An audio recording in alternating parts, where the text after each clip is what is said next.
그러면 21번부터 다시 보시죠. 자, 부동산 투자의 기대 수익률과 유형 수익률에 대한 설명으로 옳은 것은, 자, 요것도 자료 보시고요.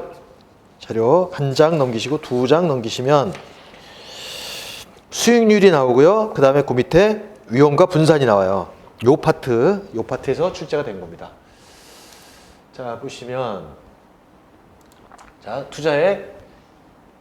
우선 투자에서 나왔고요. 기대 수익률, 위험, 요거 나온 거예요. 자, 그래서 요거 보시면 요 한 장 앞으로 넘기세요. 앞으로 넘기시면 부동산 투자 개관이 있죠. 개관에서 이게 수익 분석 관련해서 위험이 문제가 된다 그랬잖아요. 그래서 그 파트를 묻는 거예요. 그러니까 이게 뭘 묻는지 그거를 이 머릿속에 그림을 그리세요. 그거 그림 안 그리면 이거 그냥 문제 하나하나 풀다 보면 그거 안 보입니다. 그걸 보셔야 문제가 바로바로 풀려요. 자, 부동산 투자안이 채택되려면요. 요구 수익률이 기대 수익률보다 커야 한다? 그러니까 이렇게 돼야 된다 이거예요. 맞나요? 자, 자료 들어가 보세요. 자, 수익률 보세요. 수익률. 투자 여부 결정. 기대 수익률이 요구 수익률보다 커야 된다. 이렇게 돼 있죠? 자, 그리고 다시 보세요. 거꾸로 돼 있죠? 요거 틀렸네요. 그죠? 이렇게. 그러니까 요걸 한번 보시는 이유가 바로 그런 거예요. 그러니까 이렇게 보시면 바로 요거구나 이렇게 바로 떠오른단 말이에요. 그 다음에 평균 분산 지배 원리에 따르면 A 투자안과 B 투자안의 기대 수익률이 같다. 기대 수익률이 같아요. 그러면 이제 기대 수익률이 결국에 투자의 어떤 근거가 되는 거잖아요. 그러니까 기대 수익률이 같으면 어떻게 되느냐 이거예요. 그러면 A 투자안과 B 투자안의 기대 수익률의 표준 편차가 더 커요. 뭐가 더 커요? B가 더 크네요. B가 더 크면 그럼 뭐 위험이 더 크다는 거예요. 이게 위험. 표준 편차가 크다는 건 위험이 더 크다는 거예요. 그러니까 이럴 경우에는 A 투자안을 선호하게 되겠죠.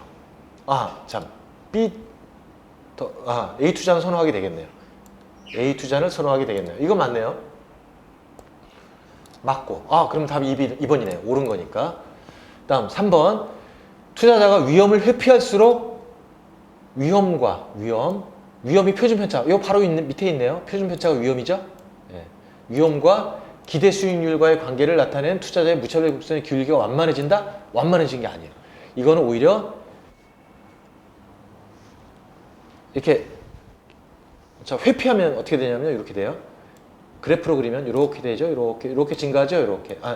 요게 아니고 다시 이렇게 되죠. 이렇게 증가한단 말이에요. 이거 잘못 그렸네. 이렇게 증가해요. 이렇게. 그러면 위험 회피할수록 이게 기울기가 낮아지겠죠. 그러다가 위험이 오면 이렇게 누워져요. 기울기가 위험 회피가 아니라 위험이 더 증가할수록 기울기가 완만해지겠죠. 거꾸로예요. 거꾸로. 그러니까 3번 틀렸고요. 다음 4번. 투자 위험과 기대 수익률은 부의 상관관계를 가진다. 자, 하이 리스크, 하이 리턴이라 그랬죠? 기대 수익률은 리턴이잖아요. 하이 리스크, 투자 위험이 높다, 수익률도 높다. 그러니까 부가 아니라 정의 상관관계죠. 자, 무위험률의 상승은 투자자의 요구 수익률을 하락시키는 요인이다. 이것도 틀렸네요. 자, 요구 수익률이 뭐로 구성되어 있는지 한번 보세요.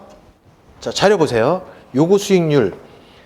자, 수익률에서 요구 수익률을 보시면, 자, 투자자의 투자 대상에 투하하기 위한 최소한의 수익률, 요것을 요구 수익률이라고 해요. 그래서 이거는 무위험률과 위험할증률로 구분이 되죠. 그래서 무위험률, 요것이 결국 요구 수익률과 같이 간단 말이에요. 그러니까 무위험률이 상승하게 되면요, 요구 수익률도 상승하겠죠. 그렇죠? 그러니까 요거 틀렸어요. 그 다음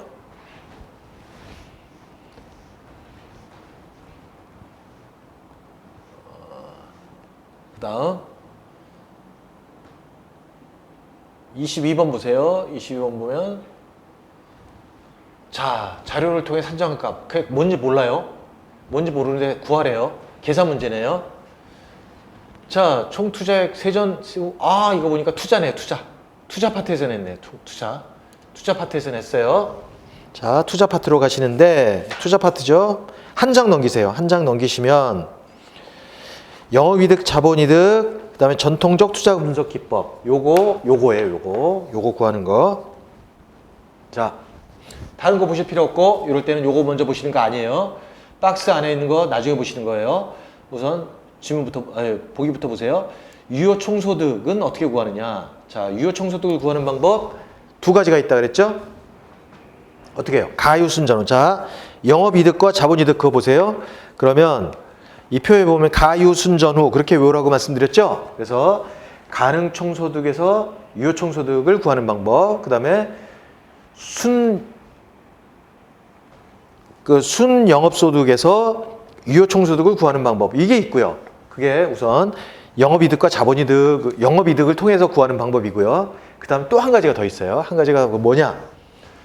유효총소득 승수를 통해서 구할 수 있는 방법도 있어요. 자, 문제에서 유효총소득 승수가 주어져 있다. 그러면 유효총소득 승수가 뭔지만 알면 유효총소득 구할 수 있죠. 자, 그 밑에 보세요. 밑에 보시면 승수법이 있죠. 승수법이라는 게 뭐예요? 회수기간이죠. 회수기간이라는 것은 뭐예요? 소득분의 투자액이죠. 자, 보세요. 유효총소득 승수. 보면 유효총소득분의 총투자액이잖아요. 그러니까 총투자액 우리가 알죠? 우리가 총투자액을 안단 말이에요. 총투자액을 알고 있으면 유효총소득 승수를 알고 있으면 유효총소득을 구할 수 있겠네요. 그렇죠? 자, 요 계산을 어떻게 하냐면요. 제가 귀찮아서 여기 적어놨는데 유효총소득은요. 총소득 승수가 5예요. 5. 그거는요. 유효총소득분의 총투자액이죠. 총투자액이 10억이에요. 그러면요. 유효총소득 얼마일까요? 2억이잖아요. 2억. 그러니까 요거 가지고 구하시는 거예요. 요거 두 개 가지고 구하시는 거예요. 2억. 그 다음에 순소득 승수는 어떻게 돼요? 순영업소득분의 총투자액이죠. 자, 총투자액이 얼마예요? 총투자액이 10억. 그러면 순소득을 알아야 되는데 자, 순소득은 또 어떻게 구해요? 가유순 그거잖아요. 가유순 그거. 자, 그래서 순영업소득은요. 두 가지 방식으로 구하죠. 세전. 가유순 전후에서 유효총소득을 아니까 유효총소득에서 가공수 유경이죠. 경비를 빼거나 혹은 세전현금 흐름에서 부채 서비스액을 더하거나 둘 중에 하나죠. 근데 여기서 알 수 있는 거는요. 세전현금 수지를 줬어요. 세전현금 수지도 하고 그다음에 부채총 요거 안단 말이에요. 요거 두 개 더하면 되겠네요. 요거 두 개 더하면 이게 뭐예요? 순영업소득. 그러니까 순소득은 1억이네요. 1억. 그러니까 1억분의 10억은 얼마예요? 10이잖아요. 요거 맞네요. 그 다음 세 번째. 세전현금 수지 승수. 자, 세전현금 수지 승수는 어떻게 구해요? 세전현금 수지 승수는 세전현금 수지 분의 지분투자액이죠. 자, 이 표를 보세요. 세전현금 수지는 세전현금 수지 분의 지분투자액이잖아요. 지분투자액이 얼마예요? 6억. 6천만 원 분의 6억은 얼마예요? 10이잖아요. 그러니까 이거 공식만 하면 쉽게 풀리는 거예요, 사실은. 다음 종합하는 요거 계산 안 해도 틀렸네요. 자, 보세요. 종합환원율은 어떻게 됩니까? 구하는 방법이 총투자액 분의 순영업소득이죠. 순영업소득. 그러니까 전에 말씀드릴 때 요 두 개는 서로 역관계라 그랬죠. 역수관계. 그래서 요걸 보시면 더 쉬울 텐데. 자, 종합환원율은요. 총투자액 분의 순영업소득이에요. 근데 순소득 승수는요. 순영업소득분의 총투자액이에요. 거꾸로 돼 있죠? 서로 거꾸로 돼 있단 말이에요. 그러니까 만약에 이게 나온다면 이게 10%가 돼야 되겠죠? 8%가 아니고. 이거 틀렸네요. 그 다음에 부채 감당률은 어떻게 구해요? 부채 감당률 이 표를 보세요. 표를 보시면 밑에서 두 번째 칸에 오른쪽에 보세요. 부채 감당률은 부채 서비스액분의 순영업소득. 부채 서비스액이 얼마예요? 4천만 원. 순영업소득은요? 1억. 그래서 부채 감당률은 여기 수식을 안 써놨네요. 1억. 부채를 감당할 수 있느냐? 순영업소득이 1억이죠? 부채 서비스액 4천만 원이니까 2.5. 맞네요. 맞아요. 자, 넘어가시고요. 자, 부동산 투자 분석 기법 23. 부동산 투자 분석 기법. 틀린 것은 할인 현금 수지. 자, 할인 현금 수지는 뭐예요? 자, 요 표를 한 장 넘기시면 화폐 시간 가치 계수가 있죠. 그 다음에 뭐가 나옵니까? 할인 현금 수지 분석법이 나와요. 이 할인 현금 수지 분석법이라는 것은 뭐예요? 시간 가치를 고려한 거죠.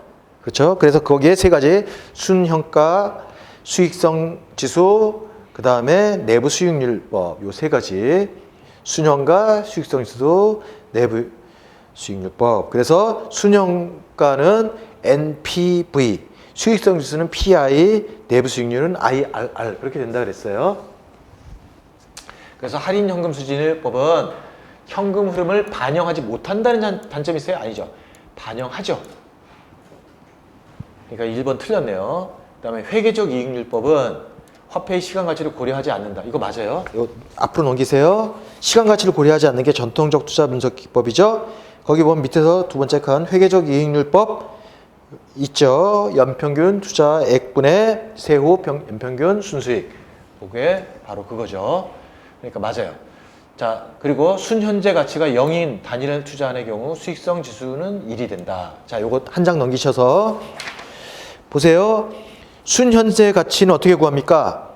현금 유입의 현가에서 현금 유출을 빼는 거죠. 들어간 돈, 그러니까 번 돈에서 들어간 돈을 빼면 얼마나 이익이 났는지를 알 수 있잖아요. 그게 순현가법이고요. 순현재 가치.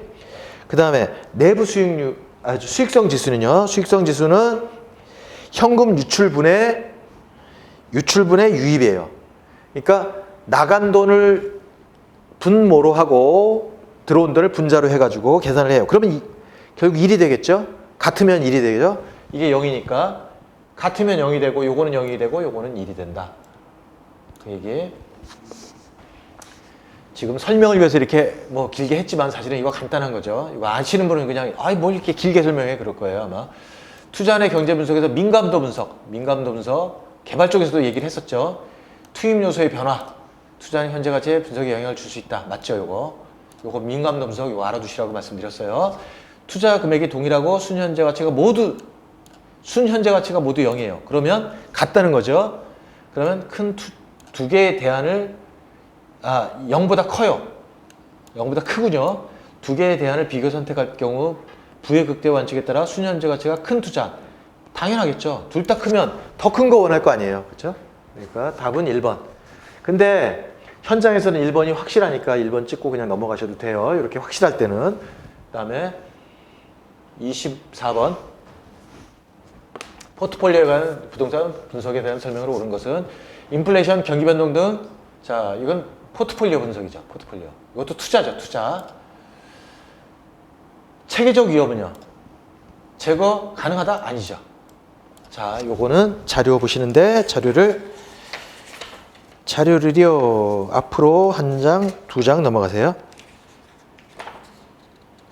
보시면 위험 분류해가지고 위험에서 체계적 위험.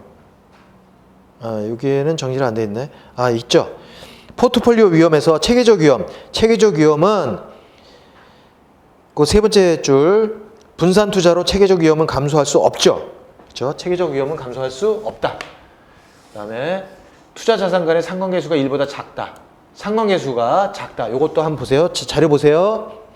포트폴리오 위험에서 상관계수가 반대 방향, 음수로 움직이면 위험 분산 효과가 크고 동일한 방향, 양수면요. 위험 분산 효과가 없어요? 없는 게 아니고 작다. 작다죠. 위험 효과가 나타나지 않는다가 아니죠. 않는 게 아니고 작다. 그래서 요거 조심하세요. 요거 2번 조심하세요. 그 다음 두 개의 투자 자산의 수익률이 서로 다른 방향이다. 다른 방향. 하나는 플러스, 하나는 마이너스예요. 그러면 상관계수는 양의 값을 가지므로 유효분수가 작다? 아니죠. 서로 다르면 그거 커지죠. 서로 상쇄하니까. 그 다음에 효율적 프론티어와 투자자의 무차별 곡선의 접점. 이 접하는 지점이 접점이죠. 접점에서 최적의 포트폴리오가 결정된다. 맞죠? 자, 이것도 자료 보세요. 최적의 포트폴리오, 투자 위험분산에서 최적의 포트폴리오 보시면 최적의 포트의 결정, 효율적 전선과 투자자의 무차별 곡선의 접점에서 결정된다라고 돼 있죠. 이제 바로 요거만 하시면 이 지문도 해결하실 수 있어요. 그다음 포트폴리오 편입 때는 투자 자산의 수를 늘림으로써 체계적 위험, 이 체계적 위험 나오면 이거 줄지 않는다니까요, 그죠? 이거 틀렸어요. 이거 5번, 이거 답은 4번이죠. 다 넘어가시고요. 그다음 25번 화폐의 시간 가치. 자, 화폐의 시간 가치에 대한 설명으로 틀린 것은 이것도 투자예요. 그렇죠? 시간 가치. 자, 요거 화폐의 시간 가치는요. 한 장 넘기시고 두 장 넘기시면 위쪽에 화폐의 시간 가치 계수 있죠. 요거 요 표하고 관련된 거예요. 요 표만 하시면 이 문제도 해결돼요. 연금의 미래 가치를 계산하는 공식에서는 이자 계산 방법으로 복리 방식으로 한다. 맞아요. 이 복리로 한다 그랬죠. 이자에 이자가 붙는. 자, 그 다음에 원리금 균등 상환 방식으로 주택 저당 대출을 받은 경우 원리금 균등이에요. 원리금 균등. 요거 원리금 균등이라는 것도 중요해요. 주택 저당 대출 할 때요. 이건 뭐 중요한 거 아니고 저당 대출의 매기 원리금 상환액을 계산하려면 저당 상수를 활용할 수 있다. 자, 보세요. 이 표 보세요. 자, 표 보시면 위쪽이 미래 가치고 아래쪽이 현재 가치죠. 화폐의 미래 가치를 계산하는 거 거기서는 뭐예요? 연금. 매년 적금하는 거죠. 적금은 뭐예요? 연금의 미래 가치예요. 왜냐면 적금해서 돈이 언제 생겨요? 나중에 생기잖아요. 그 다음에 두 번째 현재 가치. 연금의 현재 가치 보세요. 밑에 연금의 현재 가치는요.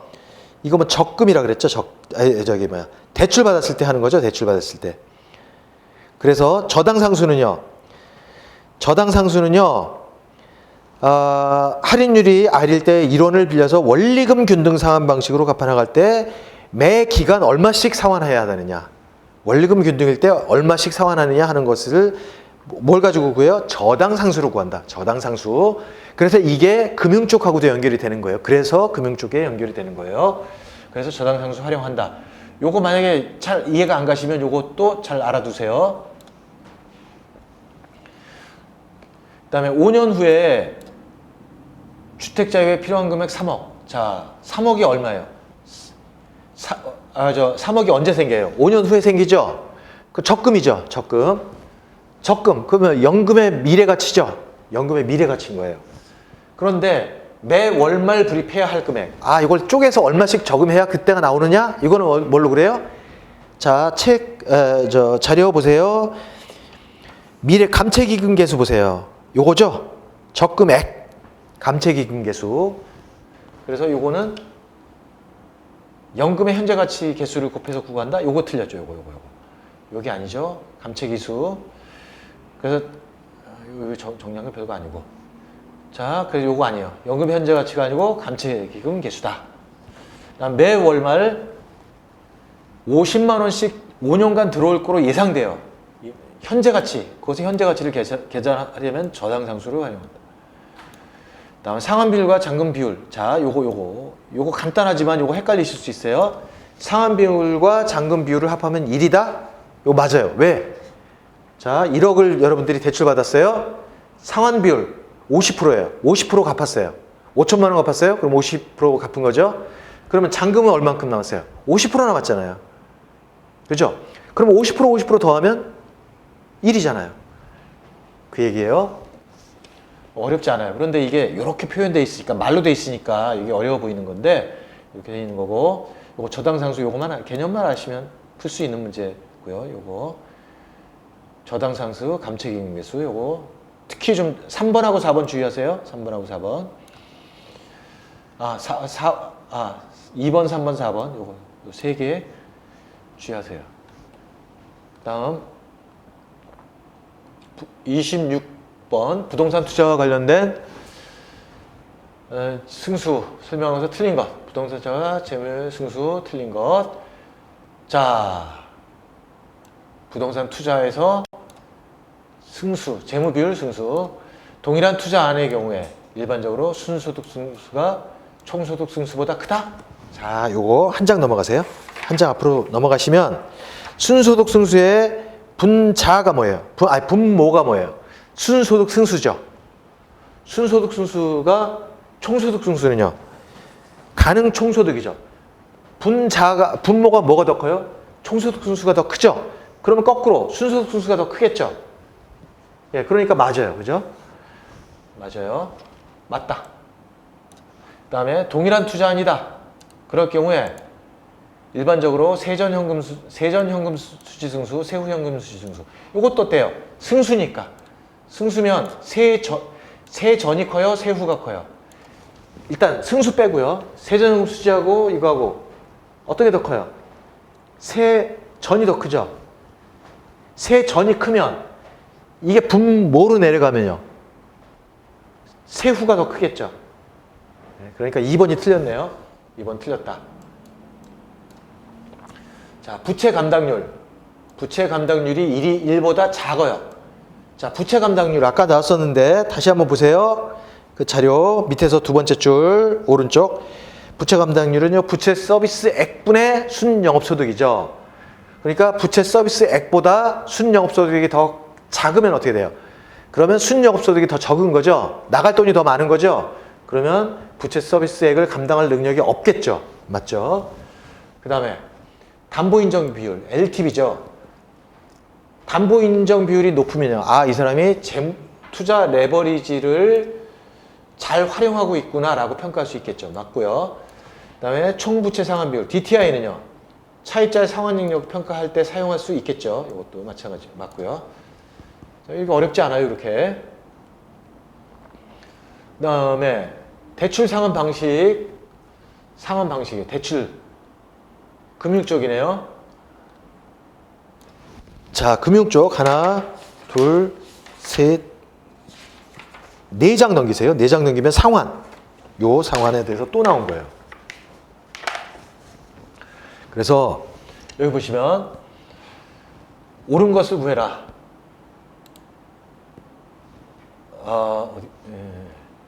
상환 첫 회에 자 여기 보세요. 이럴 때는요. 이런 문제가 나오면요. 요 기억, 니은, 디귿, 리을 요걸 먼저 보세요. 기억 보니까 딱 3개 정도 나왔죠? 그러면 기억 보는 거예요. 만약에 4개 나오면요. 그걸 안 보는 거예요. 나중에 보시는 거예요. 자, 기억 3개니까 이렇게 딱 잘라가서 기억이 맞으면 이쪽, 틀리면 이쪽 이렇게 가는 거예요. 상환 첫 회. 원리금 상환액은 원리금 균등 상환액 방식이 원금 균등 상환액 방식보다 크다. 자, 요거. 자, 자료 보세요. 자료 보시면 저당의 상환의 그 밑에 보면 상환 방식별 상환액 비교 이렇게 돼 있죠. 자, 원리금 상환액이에요. 원리금. 원금과 이자 합한 거예요. 첫 회. 자, 보세요. 비교해 보세요. 원금 균등은요. 1회차에서 얼마였어요? 원리금이 200만 원이죠. 똑같은 조건이에요, 지금. 근데 그 밑에 거는요. 원리금은요. 원리금 균등 상환은요. 162만 7천 원이에요. 그러니까 첫 회의 원리금은 뭐가 더 많아요? 원금 균등 상환 방식이 더 많아요. 왜 그럴까요? 첫 해는 이자가 더 많아서 그래요. 그러니까 원리금은 원리금 균등이 되면요. 이자가 더 많아요. 그러니까 그러니까 처음에 첫 해에 갚는 액수가 점점 늘어나. 그러니까 이 원금 균등은요. 원금은 균등하게 나가기 때문에 이자가 점점 줄어들어요. 그러니까 원리금도 점점 줄어들어요. 그러니까 첫 해에 원금이 많아요. 원금도 많고, 원금은 같죠? 이자가 많아요. 그런데 원리금 균등은요. 원리금이 똑같죠? 원리금이 똑같으니까 이 원리금 중에 차지하는 포션이 이자는 처음에 많았다가 점차 원금이 점점 많아지는 거예요. 그래서 원리금 균등 상환 방식이 더 큰 거예요. 요거 만약에 잘 모르시겠으면 요거 좀 주의해서 보시고요. 그래서 기억은 맞아요. 요거 틀리겠네요. 니은 4번, 5번 틀렸고요. 체증식 상환 방식. 그럼 니은을 봐야 되겠죠? 디귿, 리을 있으니까. 미래 소득이 감소? 이거 틀렸네요. 감소 아니죠? 증가. 이거 틀렸고요. 그 다음에 원금 균등 상환 방식의 경우 원금 균등이에요. 매기의 상환은 원리금이 점차 감소하죠. 지금 금방 얘기했잖아요. 그죠? 그 다음에 이상하다. 원리금 균등 방식이 원리금이 더 크죠.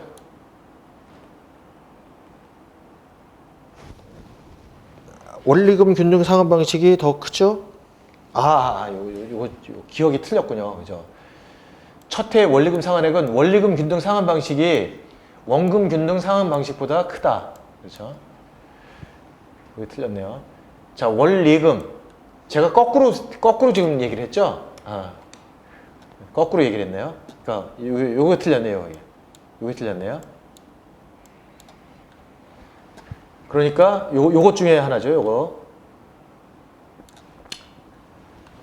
그 다음에 체증 상환 방식의 경우에 요건 니은은 못했고요. 니은이 틀렸죠. 니은 틀렸으니까 요거 틀렸네요. 그렇죠. 그럼 답이 5번이네요. 그렇죠. 5번이네요. 다 보시죠. 원금 균등 상환 방식의 경우에 원리금이 점차 감소. 자, 원금 균등의 경우에는 원금이 균등하니까 원리금 이자가 점점 감소하죠. 그러니까 점차 감소하겠죠. 그 다음에 원리금 균등 상환 방식의 경우에 매기에 상환하는 원금액이 점차 원리금요. 원리금 균등하면요. 아까 얘기했죠. 원금이 점차 늘어나죠. 그렇죠? 늘어나요. 맞네요.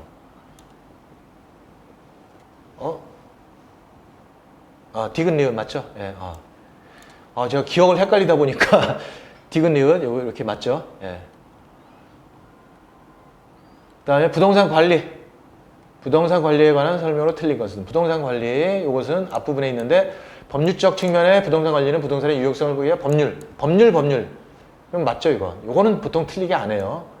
자, 시설 관리는 부동산 시설을 운영하고 유지하는 것으로 시설을 소극적 관리 맞네요. 요거. 자, 요거 부동산 관리 한번 보세요. 앞으로 쭉 넘어가셔가지고 부동산 관리 보면 시장 뒤쪽에 있어요. 부동산 관리, 저 개발 뒤쪽에 있어요.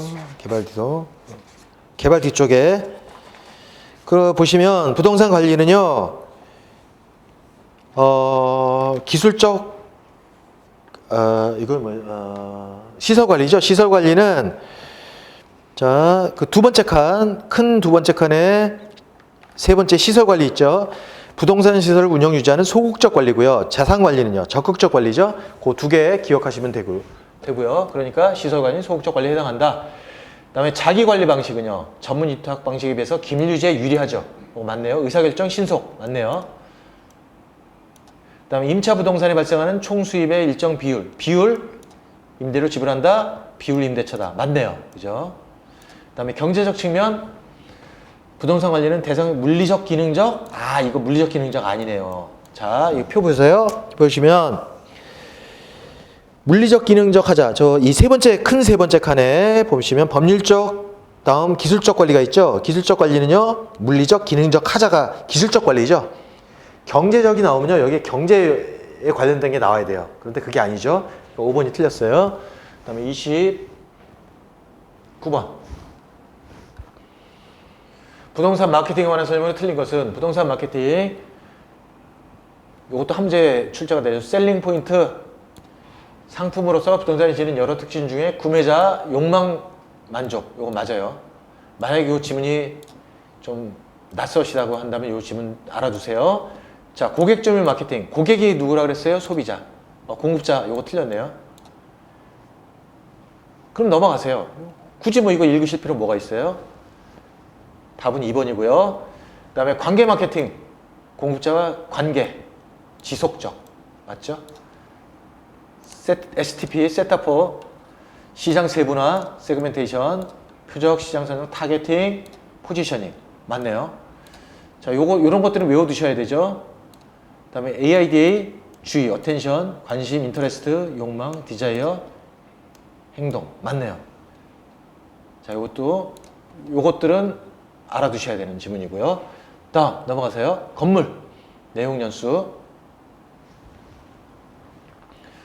건물의 내용 연수와 생애 주기 및 관리 방식에 관한 설명으로 틀린 것은 자 내용 연수, 생애 주기 요거 관리하고 관련이 되죠. 관리.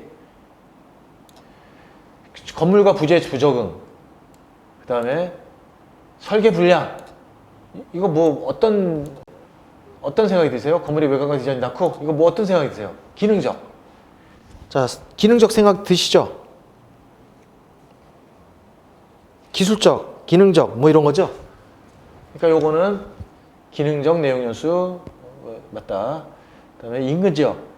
인근 지역의 변화. 지역이 변해요. 그러면 부의 외부 효과가 발생할 수 있죠? 정의 외부 효과가 발생할 수 있어요. 인근 환경과 건물이 부적합해요. 그러면 공동묘지가 들어왔다? 가격이 떨어질 수 있겠죠. 그다음에 당해 지역 건축물의 시장성 감퇴. 시장과 관련된 건 다 경제와 관련된 거죠. 경제 맞다. 그다음에 건물의 생애 중위 단계 중 안정 단계에서 양호한 관리가 이루어진다? 그러면 안정 단계 연장된다. 이건 너무나 당연하죠. 자, 생애 중위 중 노 단계는 일반적으로 건물의 구조, 설비, 외관 등이 악화되는 단계다. 맞죠? 자, 건물의 관리에 있어서 재무, 회계 관리, 시설 뭐 이런 것들을 요거는 위탁했어요. 그리고 하고 청소를 포함한 그 외 나머지는 직접. 이거 뭐예요? 혼합이죠. 전문 아니죠. 혼합이죠. 두 개 섞었으니까. 5번. 어렵지 않죠? 그러니까 1번도 기능적 맞지만 모르신다 하더라도 5번까지 하시면 이거 다 나오잖아요. 그죠? 쉬운 게 있으니까 이렇게 쉬운 지문으로 정답이 다 나와요. 그다음에 개발 방식. 자, 민간 개발 방식. 개발 방식에는요. 틀린 것. 자체 개발 사업. 자체 개발 사업이에요. 사업 시행자의 주도적 사업 추진 가능하죠. 위험이 높을 수 위기 관리 능력도 필요하겠죠. 너무나 당연해요. 그죠? 토지 소유자가 제공한 토지의 개발업자가 공사비를 부담해요. 둘이 뭐 같이 하네요. 부동산을 개발하고 개발된 부동산을 제공하는 비율이라는 뭐예요? 등가 교환. 등가 교환 방식이다. 맞네요. 이거 자료에 있어요. 제가 지금 시간이 없어서 자료는 확인을 안 하겠는데 이거 자료에 있습니다. 그러니까 잘 찾아보시고요. 잘 모르시겠으면 이거 자료 찾아서 확인하세요. 그 다음에 토지 신탁, 개발과 사업 수탁. 자, 여기서 주의한 건 뭐예요? 신탁과 수탁이에요. 형식은 차이가 있으나 이거 틀렸죠? 형식의 차이가 있으나 이거 소유권 이전하고 토지 소유자가 된다. 소유권 이전을 해요?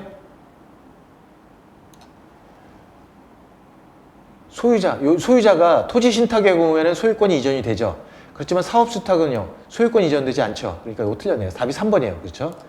그다음에 4번, 개발 사업에 있어서 사업 자금 조달 또는 상호 기술 보완 등 필요에 따라서 법인간. 법인간 하면 컨소시엄 딱 나와야 되죠. 이거 한번 보고 갈까요? 자, 부동산 관리 쪽에서 관리에서 앞으로 한 장.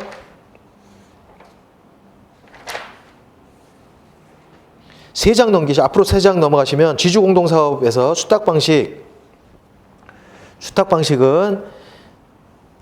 신탁 방식에 있어서는 소유권 이전, 요게 키워드라 그랬죠. 소유권 이전. 소유권 이전이 되느냐 안 되느냐. 그 차이가 있다. 다음 5번. 토지 소유자가 사업 시행을 하면서 건설업자가 공사비를 발주했어요. 공사비 지급을 분양수익금. 이는 분양금 공사비 지급형 청산. 요런 지문은요. 그냥 그러려니 하세요. 요거 뭐 계속 나올 지문 아니에요. 그러니까 그냥 그렇게 그러려니 하시고 넘어가셔도 됩니다. 그러니까 중요한 것은 이 신탁과 수탁의 구분. 요게 중요해요. 그래서 그리고 다른 것도 중요한 게 아니고 요게 중요해요. 요거 소유권 이전. 그게 중요해요. 다음 32번. 부동산 개발이 다음과 같은 5단계만 진행된다. 라고 했을 때 일반적인 진행 순서. 자, 그 페이지에 한 장을 뒤로 넘어가시면 부동산 개발 절차 있죠? 요게 이 문제예요. 자, 보세요. 일단 부동산 개발을 하려면 뭐부터 해야 돼요? 아이디어, 사업 구상부터 해야 되겠죠? 디귿. 일단 디귿 아닌 거 쫙쫙 그으세요. 그 다음 예비 타당성이 두 번째죠. 이게 2. 그 다음 부지 확보가 세 번째죠. 그 다음 네 번째 사업 타당성 분석을 하고요. 그 다음에 건설을 하죠. 요게 맞는 거 찾아보세요. 디귿, 니은, 기역, 리을, 미음. 자, 요거는 기본적으로 아시고 계셔야 돼요. 이건 틀이니까, 기본 틀이니까 이거 아시고. 그 다음 33번 민간 투자 방식. 자, 요거 쉽다 그랬죠. 자, 어떻게 하시라고요? 시설 준공, B. 함께 시설의 소유권이 어디로 가는지 보세요. 정부. 그럼 뭐예요? T. 그 다음에 정의진동은 운영권을 가지고 수익을 한다. 아, 운영해서 수익을 하는 거군요. O. 그럼 BT5네요. 자, 이렇게 고르시는 거예요. 끝. 그 다음 34번.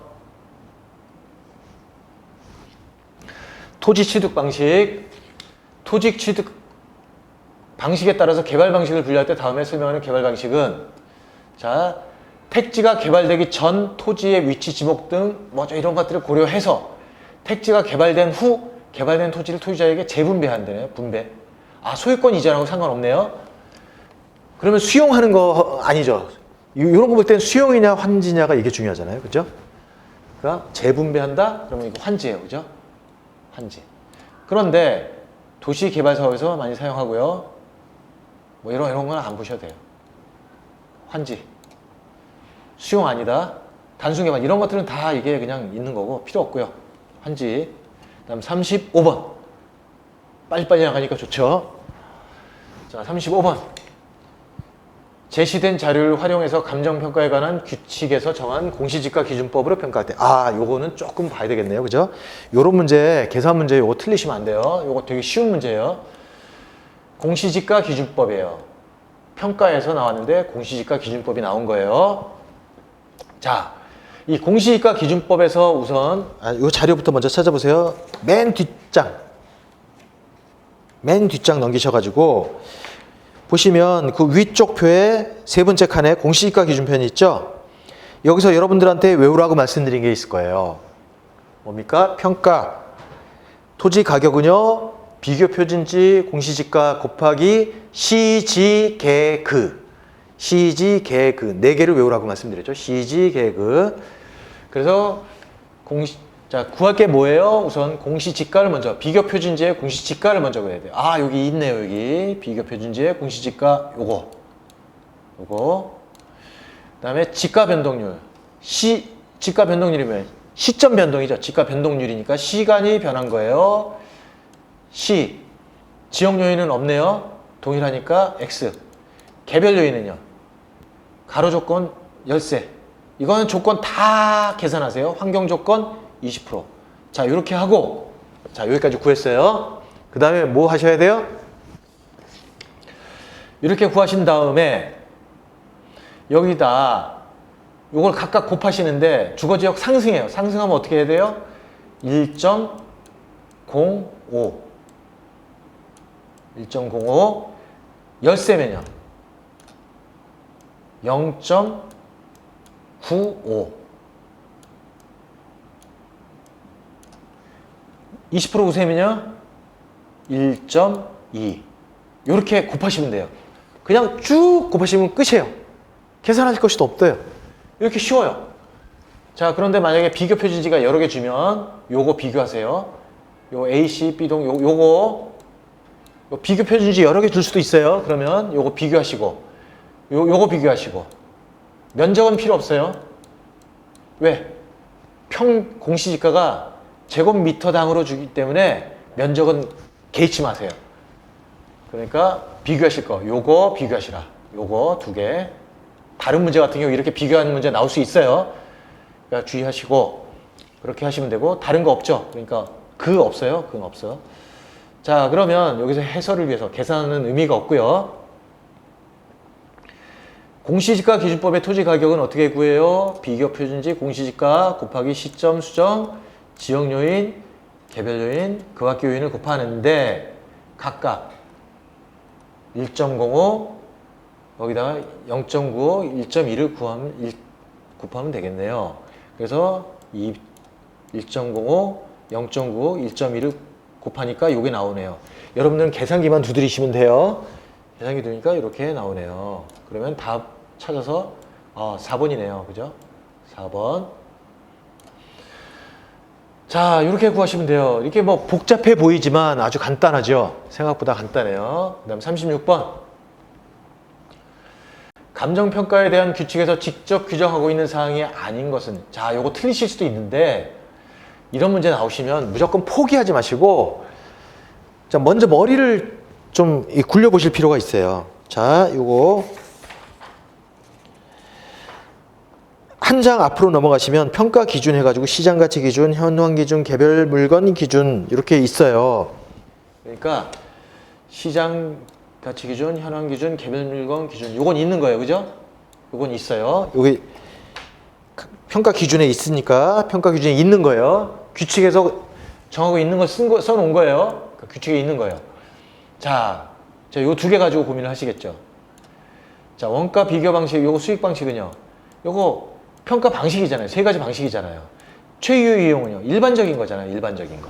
경제학의 일반 원칙으로 최유 이용 계속 나왔죠. 그러니까 여러분들이 모르신다 하더라도 그런 식으로 풀어보시라고요. 틀리실 수도 있어요. 그런데 정 모르시면 그런 식으로 머리를 써가지고 좀 푸시면 푸실 수도 있다고요. 한 문제라도 더 맞힐 수 있어요. 그거 조심하시고. 36번은 그렇게 처리하시면 돼요. 자, 감정평가에 관한 규칙상 감정평가 방법, 평가 방법이 나왔네요. 자, 요거는요, 그 표, 지금 보신 표, 그 표의 바로 밑에 보세요. 평가 방식 해가지고, 자, 요거 한번 스크린하고 요 문제 볼게요. 원가 방식은요, 원가법 경우에 적용 범위, 건물, 건설기계, 항공기, 선박 이런 거죠. 건물, 항공기, 선박 이런 게 들어간다 라고 대충 그렇게 생각하시고요. 그 다음에 비교 방식.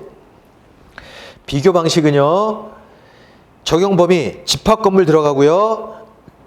일괄 평가할 때 뭐 이런 게 들어간다. 그 다음에 과수원, 자동차, 동산, 토지 이런 거 들어간다. 토지 들어가는데 토지는 주로 공시지가 기준법을 쓰죠. 그렇죠? 그 다음에 수익 방식은요, 수익환원, 무형자산, 광업재단 같은 무형자산 이런 게 들어간다. 요거 이렇게 딱 머리에 넣어 두시고, 그 다음에 요 문제를 보세요. 그러시면, 자, 건물은요, 원가법이죠. 맞네요. 예. 집합 건물, 대상이 되는 대지권 일괄하여 평가하는 경우에 거래사례 비교법. 맞네요. 집합 건물, 거래사례 비교법이었죠. 임대료 평가할 때는 적산법 아니에요, 이거. 임대사례 비교. 자, 임대사례 비교법이 기준이에요. 기본이에요.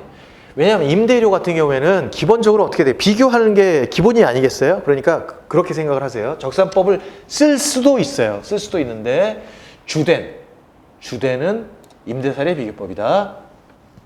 만약에 모르시면 요거 다시 한번 확인하시고요. 영업권, 특허권 등 무형자산, 이거 뭐예요? 수익환원법. 맞죠? 자동차, 선박 평가, 이거 뭐예요? 자, 자동차, 요거 보세요. 여기 보시면 요거 헷갈리실 수 있어요. 자동차는 비교 방식에서 거래사례 비교법에 자동차가 있죠. 원가 방식은요, 항공기, 선박 같은 거예요. 자, 원가 방식은 뭐 하는 거예요? 제조달 원가에서 뭘 빼요? 감가 누계액을 빼는 거죠. 그러니까 방식이 완전히 다르단 말이에요. 그래서 선박 항공기 같은 고가 같은 경우에는 방식이 다르다. 요것도 만약에 헷갈리시면 기억하시라. 보면 고가품이 워낙 고가니까 이게 제조달 원가를 쓰는 거예요. 그 다음에 38번. 자, 부동산 가격 공시 및 감정평가에 대한 법령상 공시가격에 대한 설명으로 틀린 것은, 자, 가격 공시 틀린 것. 표준지 공시가의 공시 기준일은 원칙적으로 매년 1월 1일이다. 요거 맞아요. 근데 요거 한번 보시죠. 요 앞에 한 장 앞쪽으로 넘어가시면, 한 장이 아니고 한 장 더 넘어가세요. 프로그램에 가격 공시 있죠. 부동산 가격 공시. 자, 표준지 공시 의 보시면 공시 기준일 가로하고 1월 1일이라고 돼 있죠. 1월 1일이에요. 이건 1월 1일. 이건 기억을 하고 계세요. 매년 1월 1일. 그 다음에 토지를 평가하는 공시 기준법. 자, 토지를 평가하는 토지 표준지 공시지가를 사용한다. 자, 공시지가 기준법. 이거 넘어가 보세요. 넘어가 보시면 아까 공시지가 기준법에서 이 토지 평가할 때 공시지가 기준법을 기준으로 한다 그랬죠. 그거 말씀드린 거예요. 아, 여기는 안 적어놨나 보네요. 예. 아무튼 공시지가 기준 요거 쓰고요. 개별 공시지가를 결정하기 위해 토지의 가격 비준표 활용하죠. 요것도 보세요. 요것도 공시할 때 국토교통부 장관은 중앙부동산가격공시위원회 심의를 거쳐서 표준 공시지가를 결정 공시하고 필요한 경우 가격 기준표를 작성을 하여 그러면 그거를 참조해서 가격을 책정을 하죠. 그런 거. 그래서 개별 공시지가를 할 때요. 그래서 표준 공시지가를 그렇게 해서 산정을 하면 개별 공시지가 보세요. 표준지 공시지가를 기준으로 토지 가격 비준표를 활용하여 시장 군수구청장 이렇게 돼 있죠. 그래서 개별 공시지가를 결정할 때는 표준지 공시지가를 기준으로 해서 토지 가격 비준표를 활용한다. 자, 이것도 어렵지 않죠. 그다음에 표준주택은 단독주택과 공동주택 중에 대표성 있는 주택을 선정한다. 이거 틀렸어요. 그죠? 왜 틀렸는지 한번 보시죠. 자, 한 장 뒤로 넘기셔서 가격 공시 보시면 단독주택 같은 경우에는 어떻게 되어 있습니까? 표준주택 가격과 개별주택 가격 이렇게 나뉘죠. 그래서 표준주택 가격을 구하는 방식은 그 토지의 표준지 공시지가를 산정하는 방식과 거의 비슷해요. 그리고 개별주택도 마찬가지로 개별 공시지가를 결정하는 방식과 비슷해요. 그런데 유독 공동주택만큼은 공동주택 가격이라고 따로 책정을 하고 그것이 어떤 방식이에요? 표준주택 가격을 산정하는 방식과 비슷한 방식으로 하고 있어요. 그죠? 그래서 이게 틀렸어요. 표준주택은 단독주택과 공동주택이 아니고요. 단독주택만 해당되고 공동주택은 아니다. 이렇게. 그다음에 표준지 공시지가와 표준주택 가격 모두 이의신청 절차가 있다. 요것만 있는 게 아니라 다 있다고 생각하세요. 전부 다 있다. 이렇게 생각하시면 되겠어요. 39번 감정평가 방법에 관한 설명이다. 가로 안에 들어갈 내용으로 옳은 것은 자, 감정평가 방법. 자, 요것도 한 장 뒤로 넘기시면 한 장 넘기세요. 그러시면 자, 요 하나하나 보고 넘어가시죠. 요거부터 먼저 스크린 하고요. 원가 방식은요. 어떻게 해요? 원가 방식은요. 원가법은요. 대상 물건의 제조달 원가의 감가 수정을 하여 대상 물건의 가액을 산정한다. 라고 돼 있죠. 어떻게 한다고요? 제조달 원가의 감가 수정을 한다고요. 그래서 밑에 보면 적산 가격은 제조달 원가 마이너스 감가 누계액이라고 돼 있죠. 그 다음에 한 장 넘기세요. 한 장 넘기셔서 거래사례 비교법을 보세요. 거래사례 비교법을 보시면 대상 물건과 가치 형성 요인이 같거나 비슷한 물건의 거래 사례와 비교하여 대상 물건의 현황에 맞게 사정, 시점, 가치 형성 요인의 비교 등의 과정을 거쳐서 물건의 가액을 산정한다. 그래서 비준 가격 어떻게 구한다고요?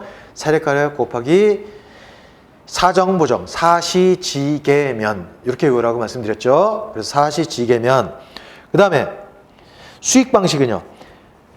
보세요. 수익환원법. 대상 물건의 장래 산출될 것으로 기대되는 순수익이나 미래 현금 흐름을 환원하거나 할인하여 대상 물건의 가액을 산정하는 방법이라고 했어요. 그래서 장래 산출될 것이니까 환원시키거나 할인해서 하는 거예요. 그래서 자, 그러고 나서 문제를 물어보세요. 자, 원가법. 원가법은요. 제조달 원가에다가 뭐 한다고요? 감가 수정한다 그랬잖아요. 이 둘 중에 하나예요. 자, 거래사례 비교법은요. 사시지계면 뭐 그런 거라 그랬죠? 사정 부정하네요. 사정 부정. 요거 틀렸고 요거 둘 중에 하나네요. 1번, 5번 중에 하나예요. 그 다음에 수익환원법. 장래 산출할 것으로 기대되는 순수익이나 미래의 현금 흐름을 환원하거나 혹은 어떻게 돼요? 할인하죠, 할인. 할인이죠, 할인. 공제는 빼는 거고요. 할인은요, 나누는 거죠. 차이가 있어요. 할인, 공제 이거 같은 거라고 착각하지 마세요. 공제는 빼는 거고요. 할인은요, 나누는 거예요. 그러니까 나눠야 되죠. 그래서 할인. 그래서 1번. 자, 그러면 마지막 문제 40번. 자, 부동산 가격의 원칙 혹은 평가 원리에 관한 설명으로 틀린 것은, 자, 가격 원칙 혹은 평가 원리. 자, 최유효 이용은 부동산의 물리적 채택 가능성, 합리적, 합법적 이용, 최고 수익성을 기준으로 판정할 수 있다. 자, 요거는요, 요게 제가 정리한 자료가 조금 약간 좀 약하긴 하죠. 그래서 책을 잠깐 보세요. 요 부분은 좀 정리는 좀 필요해요. 그러니까 책을 잠깐 보시는데, 어디를 보시냐면,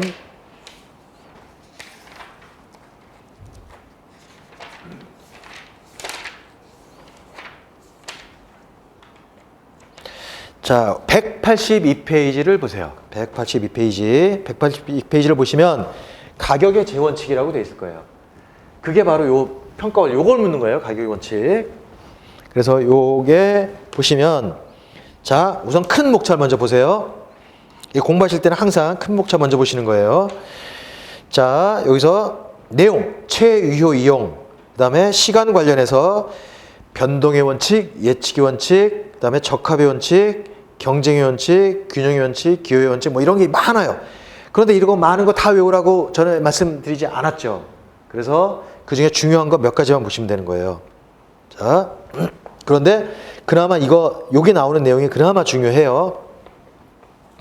그래서 이 자료하고 함께 같이 보시면 더 좋아요. 근데 뭐 그래도 책으로 보시는 게, 그냥 이왕 책으로 보신 김에 요거는 그냥 아예 책으로 보세요. 최유효 이용은요, 최유효 이용이란 부동산의 가격이 높이 평가하기 위해서 부동산의 최유효 이용이 전제가 된다. 뭐 너무 일반적인 얘기고요. 변동의 원칙 한번 보세요. 변동의 원칙이란 가격의 가치 형성 요인의 변화에 변동하는 것을 말한다. 자, 변동이 무엇 때문에 변해요? 가치 형성 요인이 변하니까 변하는 거. 여기서 변동의 원칙은요, 시점 수정이 중요하다 그랬어요. 시점 수정. 동그라미 쳐 두셨죠? 시점 수정. 그 다음에 예측의 원칙은요, 수익성. 예측하는 거잖아요. 예측하는 거, 수익. 그죠? 예측은 미래일이잖아요. 지금 요 평가법 중에 미래와 관련되는 건 뭐예요? 요 수익환원법밖에 없잖아요. 그러니까 예측은 수익성, 그 다음에 수익환원법. 이렇게 연결을 시키세요. 키워드 3개 잘 모르시겠다. 그럼 아예 외워버리세요. 예측은 수익환원법. 그 다음에 외부 관련해서는요, 적합. 환경에 적합해야 된다 그랬죠? 예. 그래서 이건 적합은요, 경제적 감가. 그래서 경제적 감가 동그라미 쳐 두셨을 거예요, 아마. 그 다음에 경쟁의 원칙은요, 뭐 경쟁한다. 그거는 그렇고요. 자, 균형의 원칙은요. 균형의 원칙은 좀 알아두시라 그랬죠? 균형의 원칙, 내부 요소, 내부 구성 요소가 서로 다른 거죠? 그러면 기능적 감가를 해야 된다. 경제적 감가 아니에요, 기능적 감가.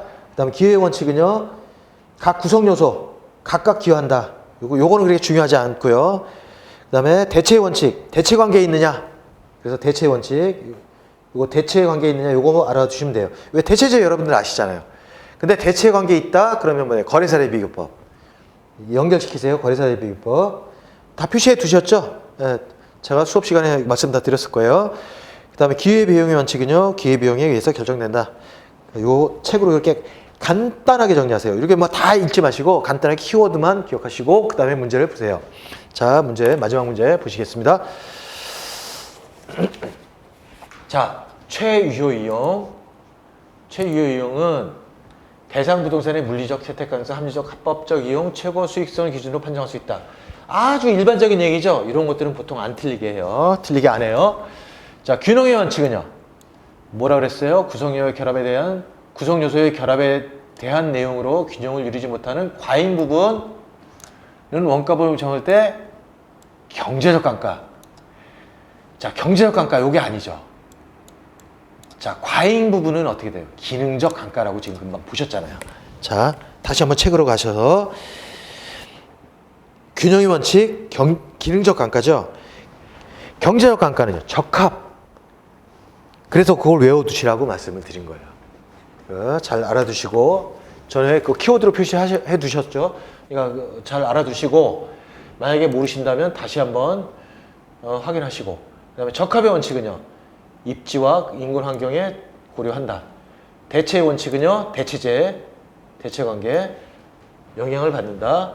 거래사례 비교법. 어우, 키워드 딱 나왔네요. 이런 거 틀리지만 안 되시죠. 예측 및 변동, 장래, 수익환원법. 키워드 잡으신 거 다 나오잖아요, 이렇게. 그러니까 여러분들 이게 좀 어려울 수 있는데 제가 요 정리한 거 요거 누락을 했어요. 그래서 요 부분은 정리한 거 말고 책으로 가격의 재원칙 한번 보세요. 정리한 키워드 표시해 놓은 거에 다 그대로 나오잖아요. 그거 아시면 다 맞출 수 있는 거예요. 그래서 여러분들 26회 문제 전부 다 보셨는데 이 26회 문제 중에 만약에 여러분들이 이 자료하고 책으로 공부한 거에서 좀 공부가 그래도 수업 제대로 따라갔다 그러면 아마 놓치실 문제가 두세 문제? 네 문제? 많아야 네 문제 정도죠. 그거 몇 점이에요? 90점이잖아요.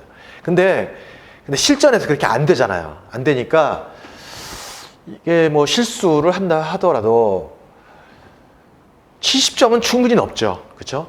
지금 여러분들이 요 자료 요거 하고 요 책, 요 자료만 해도 이미 60점이 넘어요.